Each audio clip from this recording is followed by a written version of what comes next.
Welcome back to Global LPG Conversations. My name is David Appleton. I'm Vice President for LPG at Argus. And today I'm joined by my colleague, James Gooder, also a VP at Argus, covering crude and African products. Hi, James. Hi, David. How's it going? Yeah, not bad, not bad. And we are at the Africa Refiner and Distributor Association conference, which I think it's fair to say is the biggest downstream event in Africa, covering not just LPG, but also other products. And we thought we'd just review what we've been seeing, what we've been hearing from the market on this. So James, actually, first question for you. You know, you've been going to this event for like the last, I think, is it 13 years? Something like that. Yeah. Yeah. And there's a lot of talk now, obviously, about, for example, big picture topics such as energy transition. But in Africa, that appears to mean something a little bit different to, say, Europe. So what's the situation with that?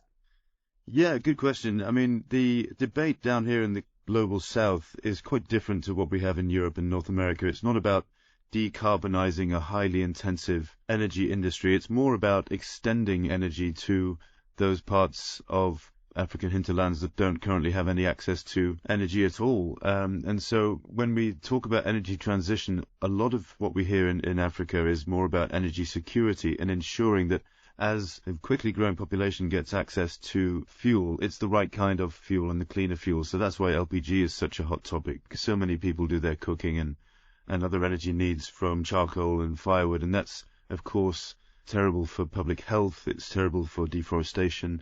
And so there's that environmental angle to it. But really, it's more about extending access to affordable energy to African populations.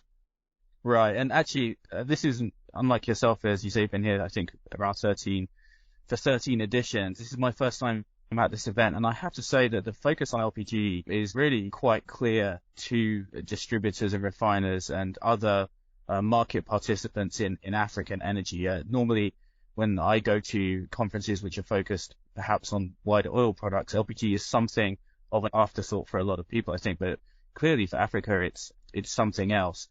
There are, of course, challenges, and we had quite an interesting panel discussion around this question of transition and affordability in particular. And I think that there is a realization that while the market is going to continue to grow, there is a need to find ways to make sure finance is in place for both primary infrastructure, so getting the product from other places in the world into Africa, but also to have some innovative distribution models on the far end as well. So things like how to circulate cylinders or use smaller parcels with the consumers. So I think there's going to be more attention with this going forward. It's been really an interesting week. I mentioned where the product comes from. Of course, there is local production of LPG and other products in Africa. The biggest development on that side is the Dangote refinery. What was your feelings about the market perception of this and the impact it could have on the market in Africa? And actually, perhaps if, for our listeners who aren't familiar, could you just give a little overview about what the Dangote project is? Sure. I mean, it's probably the biggest issue in African refining. This event that we're at is the African Refining and Distribution Association. It used to just be the Refining Association, but as refineries across Africa suffered, closed down, a lot of them were not well maintained or well looked after. A lot of them have now shut down, sadly, and Africa is having to import products from much further away, even though it has many of the raw materials, crude oil, of course, that is needed for refining. So it'd be much more efficient to refine African crude oil in Africa and sell the products there, albeit in competition with a global market, rather than to send the crude all the way to Europe and then bring the products all the way back with all the unnecessary carbon emissions and cost that entails. So the biggest refining project in Africa is the Dangote refinery that you mentioned. This is a 650,000 barrel plant just outside of Lagos, Nigeria, which of course is Africa's biggest urban center and a major import hub as well. And so this project is complete. It's not yet been commissioned. We're expecting that to start, or rather the commissioning to take place next month. And the latest estimates we're picking up around the conference are that the refinery will be up and running around the end of this year.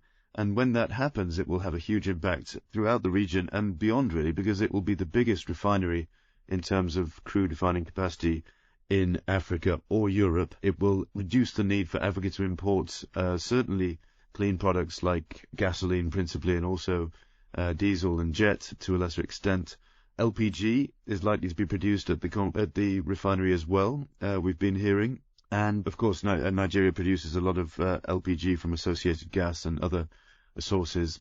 So it's going to be a real boon when it does start up for the local domestic market. There is a lot of discussion, as you say, about how products ought to be marketed into West Africa and the wider African markets. But it's going to be a huge redrawing of local and regional trade flows.